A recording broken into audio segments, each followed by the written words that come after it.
I'm back with Christie Frenette from Riptide Counseling. You guys have met her from our first conversation about darkness and depression, and especially through this season, how those things become acute. But we're back with a new conversation, and we're going to keep this up, kind of going through these new topics and themes. So what do you have on your mind today to share? Yeah, well, I think the thing that came up since we last talked and even just in conversation, with others as I was talking, but just this idea around grief, right? And even from our last topic of conversation, right, the sense of isolation. And so oftentimes with grief, we do isolate it, we hold it in. I think we did talk about that a little bit.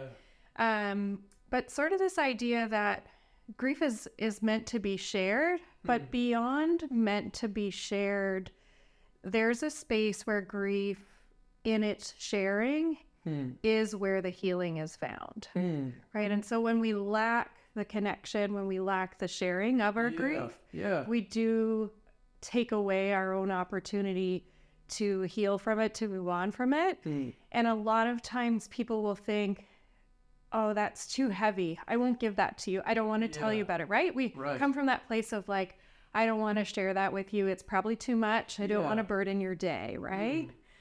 And sure, I mean, you're thinking about like whether you want to, who you're going to share that with. And perhaps you're not going to share your grief with everybody. Right. But I think for those that you have your closest relationships to, sharing that, not only does it provide healing to the person sharing, it really isn't a burden for the other person to hear, probably because they're so aware of it anyways. Right? Yeah. I think it's always interesting about any kind of relationship that has that kind of depth is that they probably already know you're dealing with something. They know you're angry, when you come home from work and something happened, they know it before you even say it. Right. I know that's true of my wife, and she usually knows what I'm thinking or feeling long before maybe even I do, but definitely before, I share it. Right. I think from what I shared last time and kind of those emotions that I kept in, like when you do share them, it's more surprising to the sharer. Right. Than it is to the person who's being shared to. And that's exactly it. It's more surprising to you as you share it because you're like, oh, I have held this in and I've suppressed this and I didn't realize it needed to come out, right? Versus the other person that's in that relationship with you is like, that's a pinpoint of pain and I knew you were holding it and it was too heavy to carry alone. What do you think the things that stand in the way of sharing really are? What have you seen them to be? Yeah, I think that, in terms of sharing, there can be different things like fear of, and so it goes back to fear, but fear of, is it too much for that person? Fear of, could I still be loved if this dark piece of me is shared, right? So is there judgment around my grief? And I think those two are usually the most predominant. And there are other fears around sharing, but I think those are the two predominant fears around, could I share? Because, and particularly, the one about if I do share and you see me differently, right, in terms of that judgment, then it is that fear of loss of connection. Right. But in that fear, again, going back to our conversations, then there isn't the connection there to begin with, right? None of the true connection. How do you help somebody walk through those obstacles, that fear of being seen differently, or maybe of overburdening somebody? They are having that moment of like, hey, I see that maybe this is heavy and I don't know all the pieces around it, but I see that it's heavy for you to carry. And I'm wondering if you wanted to lay it down, right? I'm wondering if you wanted to put it somewhere. Because then you're offering that space of like, it's okay to put it down, that you're offering this space that you're not judging whatever it is that's heavy, but you're also already acknowledging it. And oftentimes in the acknowledgement itself of what is, there's so much relief, right? In that moment. Oh, okay. You already know. Yeah. Well, now I can tell you anyways, right? Yeah. And there's lots of research around that. And like, I'm probably going to butcher his name, but Dr. Daniel Siegel, he'll say, name it to tame it, right? Yeah. And that's often used with kids, right? If we can name it for them, it brings the behavior down. But that's true of any person, right? Then I'm not so anxious about sharing because I already named it. Being a youth pastor, so many parents like grieve over the fact that their kids aren't communicating when they're going through things, right? Right. Their kids are experiencing loss of friendships or relationships. They're, going through difficulties in school or in their kind of communities that their parents aren't a part of. Yeah. And the parents are seeing it. Yeah. But the kids aren't communicating it, and it's hurting. The parents are upset by the fact they thought their relationship was better than that or whatever. But one thing you said is, and maybe you can encourage, if you're somebody who sees that in somebody else, it's better to say something. Yeah. To almost name it in them. That's right. That's right. And it is the name it to tame it is from the other person. It's not from the person within, right?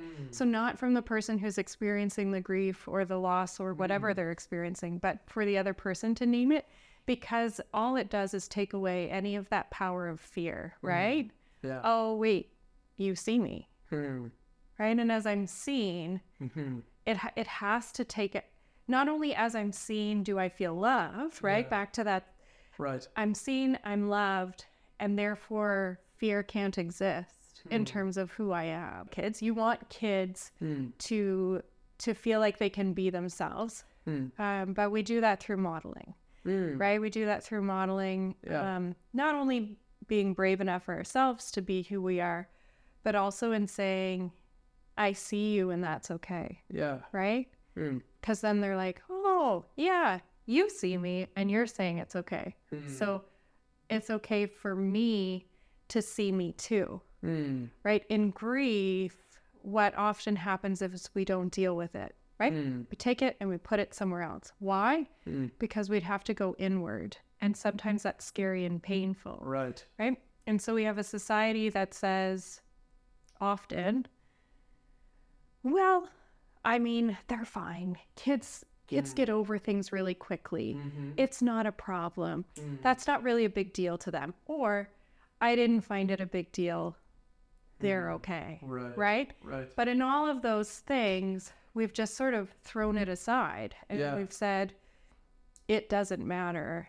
And when we say it doesn't matter, we need to remember that anytime we're saying to a child, it doesn't matter, what we're saying is, you don't matter.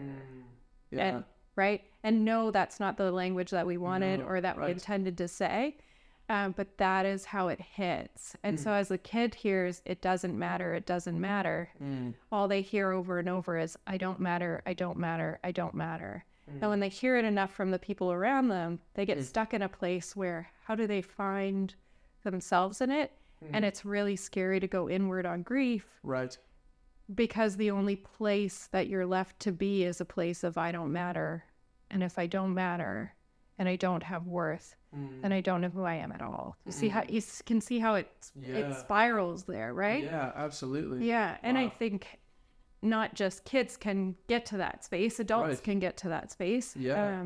But in terms of speaking about kids and it's so important, as you said, to be able to reflect to them who they are, because in all the ways that someone might say in their life, it doesn't matter. In that moment as you name it, in that moment as you say, right, you're saying, I see who you are, and I affirm who you are, you have worth, and you matter. Well, is there somewhere else you wanted to take the conversation as we kind of... Yeah, I think the only other thing that I really wanted to touch on in terms of grief and shared grief, and kind of relating that back last time, talked about Jesus grieving, right? Does it have to be? But going back to, a different part of the Bible where Lazarus is dead, right? Right? And Jesus comes and he performs the miracle, right? Right. In terms of bringing back to life. He could have just shown up and brought him back to life, right? He didn't need to be with them. He didn't need to share in their grief to have that act happen, but he did. And I think it's a really important piece in terms of speaking around that grief and life exist together. And I don't know that they could have experienced what that meant in its entirety in terms of life. Right. Without the experience and processing of grief. And he did do that. And and it, it was intentional for him. Right. Yeah. And I love that example. And I mean, anything Jesus did was in community. Yeah. Right. And that's at the heart of the gospel and of following Jesus is finding life in community. Right. And in finding life, you find joy, but you also find wholeness and healing and, love and consideration and comfort, right? In times of grief. And so I absolutely love that, that he was there with these people who were so important to him, right? And being able to share in their grief. That just leads me to a question that I think sometimes people have the same question is the difference between having sympathy on someone, but then allowing yourself to be empathetic. Yeah. So feel it. Yeah. So what really makes that difference? Yeah. And I think, to talk about what makes that difference, can I see the place in you that I can see it in myself? And to be truly empathetic is also to have an internal process of being able to heal oneself, right? Because without it, you have no access to self, right? Yeah. And so if I can't access myself, I also can be of no use to you, right? Because, well, that's too bad, right? That's sympathy. That's too bad. Yeah. Pity. It's almost like pity, right? It is, yeah. I'm really sorry. But I can't imagine the depth of what that sorry meant, right? And so, when people are sharing of their grief, and again, just going back to that example with your aunt, right? If ever she was sharing that loss, for her to share that grief with someone is for someone to come alongside and say, I could imagine the depths of that pain, right? And so perhaps they didn't have that exact experience, but perhaps I know what it's like to feel like I've lost everything, right? Yeah. And so that space of, can you feel the depth of the longing of that person as they're sharing? Because that's what they're asking for, right? And that goes back to those attachment longings, right? Because we long to be connected. Yeah. And there's a piece in our pain where our attachment longing is missed. But as someone can hear it and reflect it, right? Then it releases that. It is dangerous to be alone in grief, 100%. Yeah. And sometimes through no fault of their own, people are alone in their grief. And I think that's why it's, so important to perhaps be aware of who might be around you, but it's also just as important that as we connect with people in our lives, to perhaps be aware of what other people might be carrying. We're not responsible for it, no. But even just the acknowledgement of it, right? Name it to tame it. We've done something for that person. Right? Yeah. Yeah. I like that as you seek, that community, you're not just there to to leech off of them, right? Like, or even just to receive that sympathy, right? Like, if we're just there, you said something earlier that I just want to recap on, because I think it's so important that in that sympathy, the just kind of hearing yourself say it out loud to somebody who maybe doesn't quite understand it or have the capacity to return it, there's no healing. Right. I don't want to misquote you, but you said 100%. That, right? And there is. I think that is. There's so actually important. more harm when you give of your grief to someone who cannot receive it. There is more harm done. Yeah, and that's why it's so important to. And sometimes you're not going to know. And I guess for those who have, I just want to encourage anyone who's listening. For those who have shared their grief, to a person who could not receive it, to know that there are other places and spaces and people who can. And I'm really sorry that in that moment it didn't happen.